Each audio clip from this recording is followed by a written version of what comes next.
ايه رأيك لو قلت لك انك ممكن ما تكونش بتفكر بنفسك اصلا، ان معظم قراراتك مش بتاعتك، وان في ناس بتزرع جوه دماغك افكار وتخليك تدافع عنها اكنها بتاعتك؟ النهارده مش هنتكلم عن نظرية مؤامرة، النهارده هنتكلم عن حاجة بتحصل فعلا اسمها غسيل الدماغ.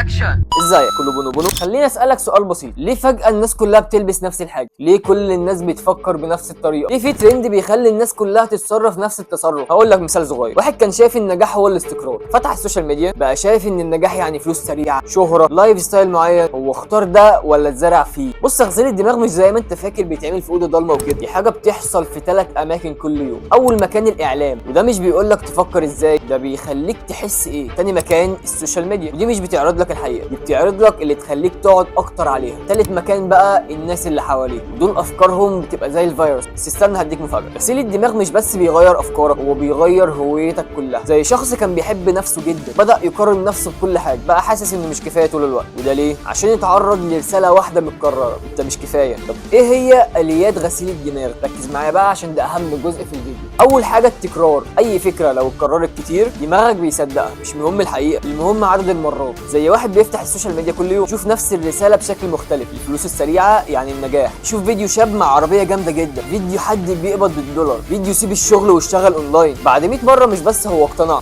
ده بقى حاسس ان حياته بقت غلط. تاني حاجه ربط المشاعر بالفكره. الاعلان مش بيبيع لك منتج، ده بيبيع لك احساس. زي مثلا اعلان بسيط في موسيقى مؤثره، ام وابنها بيضحكوا في لمه عيله، وفي الاخر منتج عادي جدا، بس دماغك ربط المنتج بالحب والامان والسعاده. فانت ما اشتريتش المنتج، انت اشتريت الاحساس، زي اللي ريد بول بتعمله دلوقتي. تالت حاجه تاثير القطيع. لو 100 واحد بيعملوا حاجه معينه دماغك هتقول لك اكيد ده صح. زي مثلا ترند على التيك توك، ناس بترقص نفس الرقص، او ناس بتقول نفس الجمله، او ناس بتعمل نفس التحدي. واحد في الاول شايفه حاجه غريبه، بعد شويه يجرب، بعد شويه كمان يدافع عنه. وده ليه؟ عشان دماغه قالت له مش معقول كل دول غلط وانت اللي صح يعني. رابع حاجه الخوف. الخوف بيخليك تبطل تفكير وتسمع الكلام. زي مثلا عنوان فيديو، لو ما عملتش كده هتفضل فاشل طول عمرك، او 90% من الناس هتخسر الفرصه دي. الخوف هنا خلاك تتضغط تسمع وتصدق، مش عشان مقتنع، عشان مرعوب. خامس حاجه السلطه. لما شخص مؤثر يقول حاجه تصدقها اسرع حتى لو غلط. زي شخص مشهور مثلا يقول لك الطريقه دي الصح 100%، مع ان ممكن تكون غلط، بس الناس بتصدق. ده ليه؟ مش عشان الفكره قويه، عشان اللي قالها هو اللي قوي. سادس حاجه الاغراق في المعلومات. مش لازم يضحك عليك،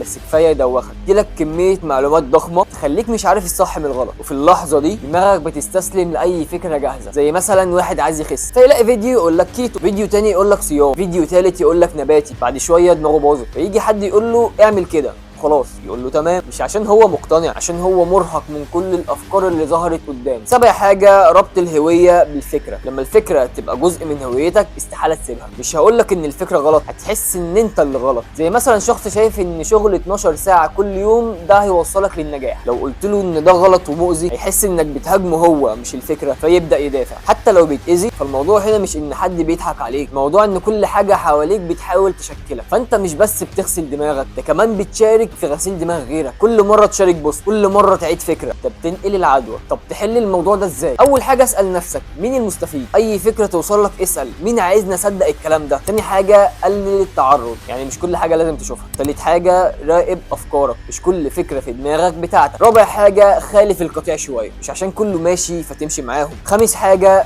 اقعد مع نفسك شويه، عشان الهدوء بيكسر البرمجه. سادس حاجه درب نفسك على الشك الذكي، يعني مش كل حاجه تصدقها، بس برضه مش كل حاجه ترفضها. اسال، حلل، وجرب. سابع حاجه تعملها هي تكتب افكارك. لما بتكتب بتشوف الفكره بره دماغك، وساعتها تقدر تحكم عليها. تامن حاجه اعمل ديتوكس لمعلوماتك. يوم واحد بس من غير سوشيال ميديا هتكتشف ان صوتك الحقيقي ابتدى يرجع. وفي الاخر الموضوع مش ان في حد بيحاول يتحكم فيك، الموضوع انك سمحت ان ده يحصل. بس الخبر الحلو زي ما دماغك اتبرمجت تقدر تفك البرمجه، بس اكيد مش هتحصل مره واحده كده، تحصل كل مره تسال نفسك انا بفكر كده ليه. وعايزك تفتكر دايما مش كل صوت جواك يبقى صوتك، مش كل فكره في دماغك تبقى حقيقيه. قول لي بقى اخر مره غيرت فكره كنت مقتنع بيها كانت امتى؟ ولو حسيت ان الفيديو ده فتح لك حاجه جواك ابعته لحد محتاجه يصحى. وبس كده.